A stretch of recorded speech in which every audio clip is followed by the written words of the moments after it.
जय गुरु जी। संगत जी गुरु जी के डिवाइन कॉल सत्संग प्लेटफॉर्म में आप सभी गुरु परिवार का हार्दिक स्वागत है। अगर कोई भी संगत अपना सत्संग हम लोगों के साथ साझा करना चाहती है तो वो साफ राइटिंग में अपना सत्संग लिखकर हमारी जीमेल आईडी पर सेंड कर सकती है। आपके द्वारा सुनाए गए सत्संग से जो गुरु जी की नई जुड़ने वाली संगत है उन्हें गुरु जी के कल्याण महिमा अनुभव के बारे में ज़्यादा से ज़्यादा पता चलेगा। गुरु जी के चरणों में मेरा कोटि कोटि प्रणाम। जय गुरु जी। साथ संगत जी, आज का जो सत्संग हम लोगों के साथ शेयर करने जा रही हैं वो एक संगत आंटी हैं। हम उन्हीं के शब्दों में ये सत्संग सुनेंगे। जय गुरु जी। संगत जी, ये मेरा दूसरा सत्संग है। गुरु जी के चरणों में कोटि कोटि प्रणाम और सारी संगत को जय गुरु जी। गुरु जी, ये मेरा पहला संगत जी, मेरे से कोई भी भूल चूक हो तो मुझे माफ़ कीजिएगा। गुरु जी के बहुत दिनों से मुझे मैसेजेस आ रहे हैं कि शुक्राना कर शुक्राना कर, तो मैं फ़ेसबुक पे ही ऐसे लिख देती हूँ, जय गुरु जी, शुक्राना गुरु जी। अभी कल ही मैंने एक सत्संग सुना जिसमें था कि शुक्राना का करना मतलब अपना सत्संग शेयर करना। तो मुझे लगा कि गुरु जी चाहते हैं कि मैं अपने कोई सत्संग करूं। वैसे तो मेरे बहुत सारे उनके साथ सत्संग हैं, पर मैं आपको हाल फिलहाल का एक सत्संग आपके साथ शेयर करना चाहती हूँ।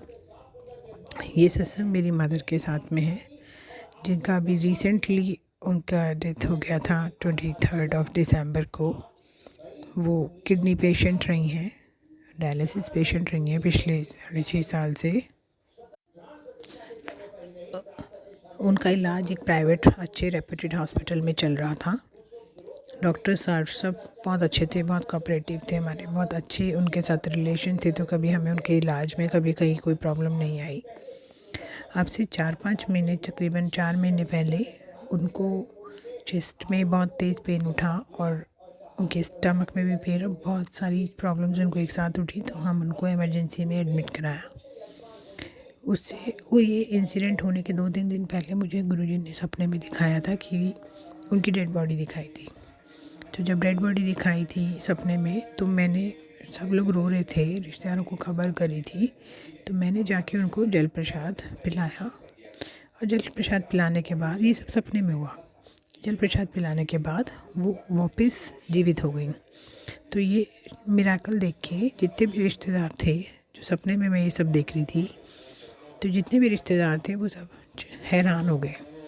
तो तब उनको मैंने गुरुजी के बारे में बताया, तो फिर हमने वहाँ पे सपने में सत्संग किया। तो जब सुबह मेरी आँख खुली, मुझे वो सपना याद था, तो मुझे लगा कि मम्मी पे कोई बहुत बड़ी ब्लेसिंग्स हैं, कि कोई बहुत बड़ी प्रॉब्लम आने वाली थी, तो गुरुजी ने बहुत बड़ी ब्लेसिंग्स दे के उनकी लाइफ बढ़ा दी, उनको लाइफ ब्लेस करी। उसके 2-3 दिन बाद ही जब ये मम्मी को एडमिट कराना पड़ा, उनकी तबीयत ख़राब हुई, तो जाते डॉक्टर ने ईसीजी किया। अब जब ईसीजी किया तो मेरे को अपने सपने वाली बात याद आई। मेरे पास हॉस्पिटल से मेरे भाई भाभीयों का फ़ोन आया कि हम मम्मी को इमरजेंसी में ले गए हैं, तो तुझको हम बता रहे हैं। तो मैं फटाफट हॉस्पिटल घर के पास ही होता था, तो मैं पहुंची तो मैंने अपने साथ जल प्रसाद का, बड़े मंदिर का मेरे घर में हमेशा बॉटल रहती है, मैं उसे बढ़ा के रखती हूँ, पर मैं उस दिन सील बॉटल ही रखी थी, तो मैं ले गई जल प्रसाद और मैंने जाके मम्मी को वहाँ पे पिलाना शुरू किया, ये बोल के कि आपको पानी पीना है, आपको पानी पीना है। कहीं ना कहीं मेरी मम्मी भी गुरुजी को मानती थी, पर क्योंकि मेरे घर में और लोग नहीं मानते तो उनको वहम लगता था, तो उन्होंने गुरुजी का स्वरूप अपने पर्स पे रखा था, जो मैंने उनको दिया था कभी। तो मैंने मम्मी को बोला, ये जल प्रसाद है, अब इसे पी लो। जल प्रसाद के नाम से मम्मी ने वो सारी बॉटल पी ली। उसके बाद जी मम्मी के ईसीजी हुआ। ईसीजी रिपोर्ट में डॉक्टर को कोई डाउट लगा, तो डॉक्टर ने एक ब्लड टेस्ट बोला कि इसका ब्लड टेस्ट करेंगे और इसके 1-2 घंटे में रिपोर्ट आएगी, जिससे पता लगेगा कि आंटी को कोई हार्ट अटैक तो नहीं आया था। अब वो 2 घंटे हमें थोड़ा सा स्ट्रेस सा हो रहा था कि अगर इनको हार्ट अटैक आया, कोई दिक्कत हुई, तो इनकी बॉडी तो ये सब झेलने लायक भी नहीं है। अब क्योंकि मैं उनको तब तक जल प्रसाद पिला चुकी थी, उसके बाद इनका ब्लड टेस्ट रिपोर्ट हुआ। तो जब ब्लड टेस्ट हुआ 2 घंटे बाद, जब उनकी रिपोर्ट आई, तो आप बिलीव नहीं करेंगे संगत जी, रिपोर्ट इज़ नॉर्मल। मम्मी को जिस कंडीशन में हम लाए थे इमरजेंसी में, वो इशू भी नहीं था। उनको ना चेस्ट में कोई पेन था, ना उनको सांस लेने में कोई डिफ़िकल्टी थी, ना उनको कोई और बॉडी में कोई और तकलीफ़ हो रही थी। तो उन्होंने खुद बोला कि मैं ठीक फील कर रही हूँ, अब हम घर चलते हैं। तो जय गुरु जी, शुक्राना गुरु जी, संगत जी, हम उनको घर ले आए इमरजेंसी से ही।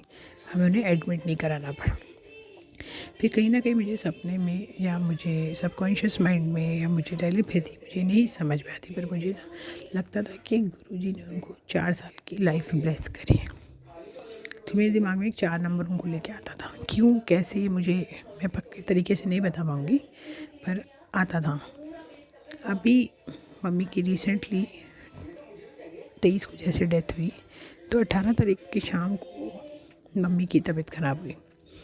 उन्हें वॉमिटिंग्स हुई, वॉमिटिंग्स और पेट में बहुत तेज़ दर्द हुआ।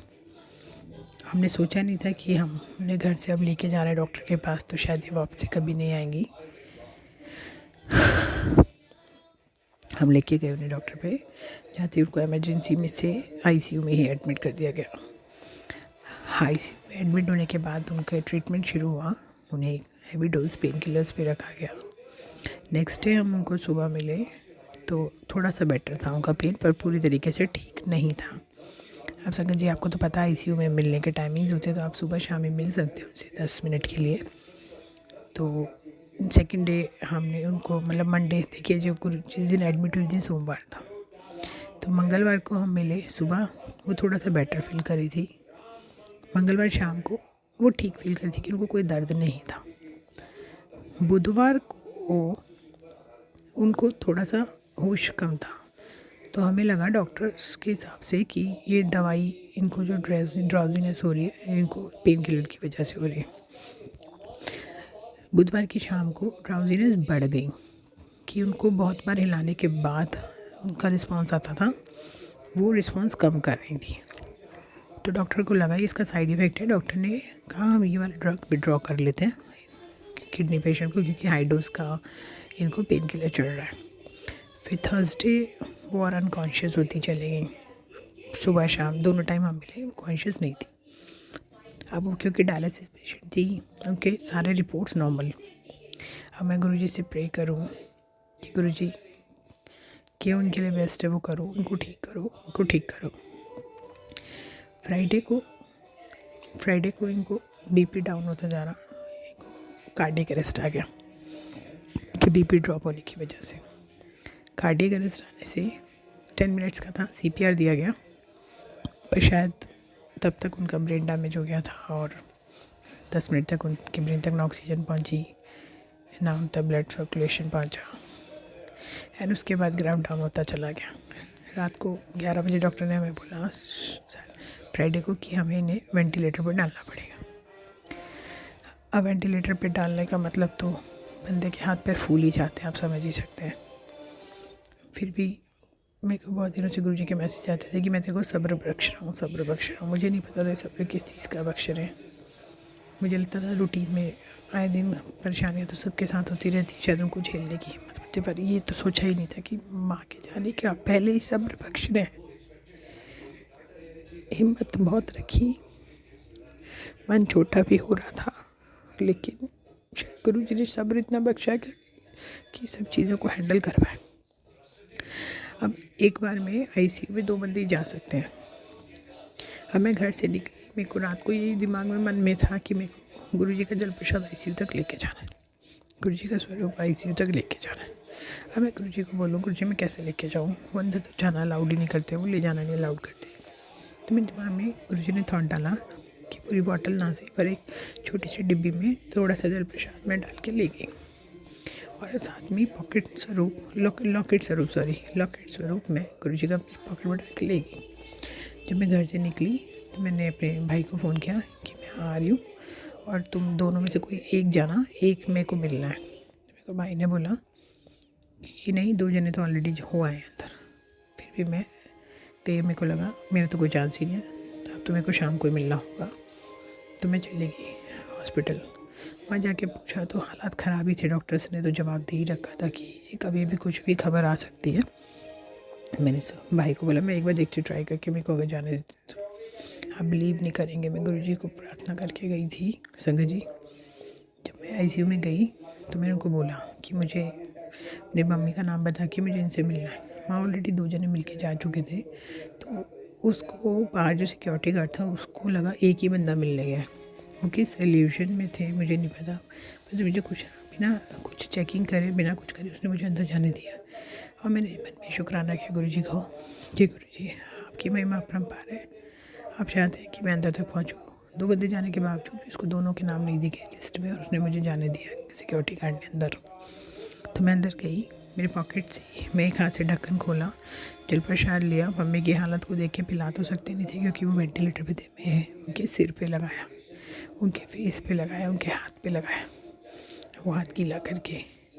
और मैं जैसे लॉकेट स्वरूप को बांधने लगी तो मुझे वहाँ के जो ब्रदर्स थे उन्होंने मना कर दिया, सिस्टर्स ने मना कर दिया कि ये सब यहाँ अलाउड नहीं है, डॉक्टर साहब को भी गुस्सा करेंगे और हमें भी। मैंने कहा मैं ड्रिंक का सराहनीय रखने दीजिए स्वरूप। उन्होंने कहा आप हमें दे दीजिए, हम बाद में रख देंगे। आप मेरे को नहीं लगता कि उन्होंने मम्मी के पास वो स्वरूप रखा था।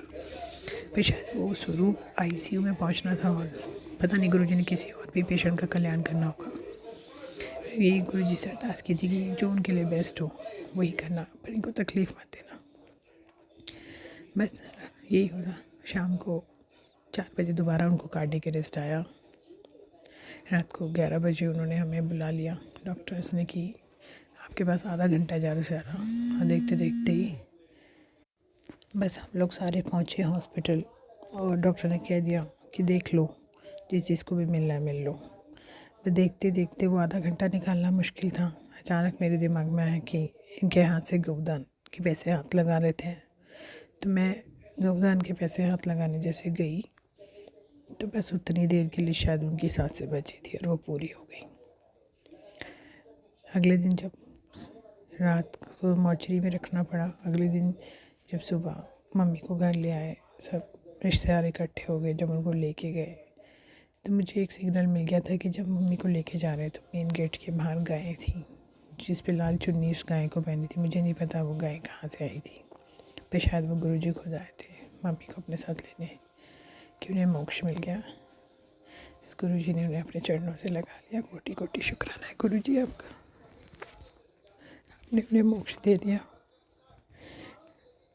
संगत जी, तो सबको पता है कि जो ज़िंदगी में संसार में आया उसको तो जाना ही है, पर अपनों को खोने का दुख उसी को पता होता है। जिसका अपना चाहता है वही महसूस कर सकता है। मेरे ना पापा हैं, ना मेरी मम्मी है, मेरे गुरुजी हैं। अभी तो बहुत सारी चीज़ें हैं लाइफ में, गुरुजी देखेंगे, उन्हीं के आगे मैं अपने मन की बात कर पाती हूँ, क्योंकि वो एक ऐसे हैं जो आपको जज नहीं करते, वो आपकी बात सुनते हैं, समझते हैं, आपको उल्टा नहीं बोलते हैं। ये तो आज की डेट में अपने हस्बैंड को, बच्चों को, किसी को भी आप अपने मन की बात शेयर करो, दोस्तों को भी बोलो तो लोग आपको जज करते हैं या आपको ठीक से अंडरस्टैंड नहीं करते। पर गुरुजी आपको सुनते हैं, समझते हैं और हर चीज़ का सल्यूशन देते हैं। तो इसी के साथ मैं अपना इस सत्संग को विराम देती हूँ संगत जी, और आप सबका धन्यवाद करती हूँ। आप सबने ये सत्संग सुना, गुरुजी आपका बहुत बहुत शुक्राना करती हूँ। इसी तरीके से आप हमारा साथ देना गुरुजी, कभी भी हमें अकेला मत छोड़ना गुरुजी। जय गुरुजी, गुरुजी शुक्राना गुरुजी। ओम नमः शिवाय, शिव जी सदा सहाय। ओम नमः शिवाय, गुरुजी सदा सहाय। ओम नमः शिवाय, शिव जी सदा सहाय। ओम नमः शिवाय, गुरुजी सदा सहाय। ओम नमः शिवाय, शिव जी सदा सहाय। ओम नमः शिवाय, गुरुजी सदा सहाय। ओम जय शिव, जय गुरुजी, शुक्राना गुरुजी। गुरुजी माफ़ी करना, अगर सत्संग सुनाते वक्त कोई गलती हुई है तो भूल चूक माफ़ करना संगत जी, भूल चूक माफ़ करना गुरुजी। जय गुरुजी।